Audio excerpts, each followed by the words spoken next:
കഴിഞ്ഞ വർഷം കുറ്റിക്കാട്ടൂരിൽ KSEBയുടെ അനാസ്ഥ കാരണം ഒരു വിദ്യാർത്ഥി +2 വിദ്യാർത്ഥിയുടെ ജീവൻ അപകടത്തിൽപ്പെട്ടത്. കുറ്റിക്കാട് സ്വദേശിയായ മുഹമ്മദ് റിജാസ് +2 പഠനം കഴിഞ്ഞ് ചെറിയൊരു ജോലിക്ക് പോയിരുന്നു.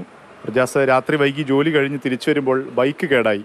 അങ്ങനെയാണ് നമ്മളിപ്പോൾ നിൽക്കുന്ന ഈ കട വരാന്തയുടെ ഷെൽട്ടറിലേക്ക് ബൈക്ക് കയറ്റാൻ വേണ്ടി വന്നതാണ്. ബൈക്ക് കയറ്റി നിന്ന ഈ തൂണിൽ റിജാസ് പിടിച്ചപ്പോഴാണ് റിജാസിന് ഷോക്കേൽക്കുകയും, തൂണിൽ ഷോക്കുണ്ടായിരുന്നു, ആ ഷോക്കേൽക്കുകയും തൊട്ടടുത്ത് തന്നെ സഹോദരൻ എത്തിയിരുന്നു. സഹോദരൻ്റെ കൈകളിലേക്ക് റിജാസ് പിടഞ്ഞു വീഴുകയും ചെയ്തു. വൈകാതെ തന്നെ ആശുപത്രിയിൽ എത്തിച്ചെങ്കിലും റിജാസ് മരിച്ചു. ഈ കട വരാന്തയിലേക്ക്, അല്ലെങ്കിൽ ഈ കടയിലേക്ക് തൊട്ടടുത്ത് ഇലക്ട്രിക് പോസ്റ്റിൽ നിന്നൊരു സർവീസ് വയർ പോകുന്നുണ്ടായിരുന്നു ഇതിൻ്റെ മുകളിലൂടെ.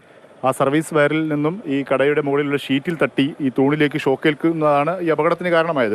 ഇങ്ങനെ വൈദ്യുതി വരുന്നുണ്ടെന്നും ഈ തൂണിൽ ഷോക്കുണ്ടെന്നും കടയുടെ പല ഭാഗങ്ങളിലും ഷോക്കേൽക്കുന്ന സാഹചര്യമുണ്ടെന്നുമൊക്കെ കടയുടമ പലതവണ KSEB അധികൃതർക്ക് പരാതിയായി നൽകിയിരുന്നു.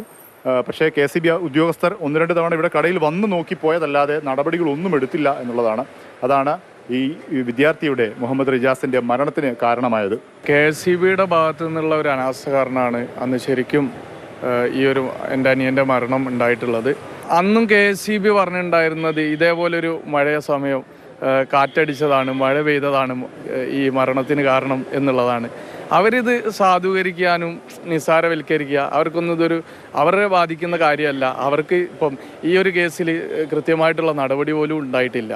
അപ്പോൾ വീണ്ടും ഇങ്ങനെ സമാനമായിട്ടുള്ള സംഭവങ്ങൾ തുടർന്നുകൊണ്ടിരിക്കുകയാണ്. KSEB ഉദ്യോഗസ്ഥർ കൃത്യസമയത്ത് വന്നിരുന്നെങ്കിൽ വിലപ്പെട്ട ജീവൻ, റിജാസിൻ്റെ ജീവൻ രക്ഷിക്കാമായിരുന്നു. റിജാസ് അല്ലെങ്കിൽ മറ്റാരെങ്കിലും ഇതേപോലെ ഭരണത്തിന് കീഴടങ്ങുമായിരുന്ന സാഹചര്യം ഉണ്ടാകുമായിരുന്നു. ഏറ്റവും പ്രധാനപ്പെട്ട കാര്യം, റിജാസ് മരിച്ച് അന്ന് രാത്രി തന്നെ KSEB ഉദ്യോഗസ്ഥർ യുദ്ധകാലാടിസ്ഥാനത്തിൽ ഇവിടെ എത്തി ഈ വൈദ്യുതി ബന്ധം വിച്ഛേദിച്ച് ഈ കെട്ടിടത്തെ സുരക്ഷിതമാക്കി എന്നുള്ളതാണ്. അതായത് അങ്ങനെ എളുപ്പത്തിൽ നടപടിയെടുക്കാവുന്ന വിഷയമാണ്.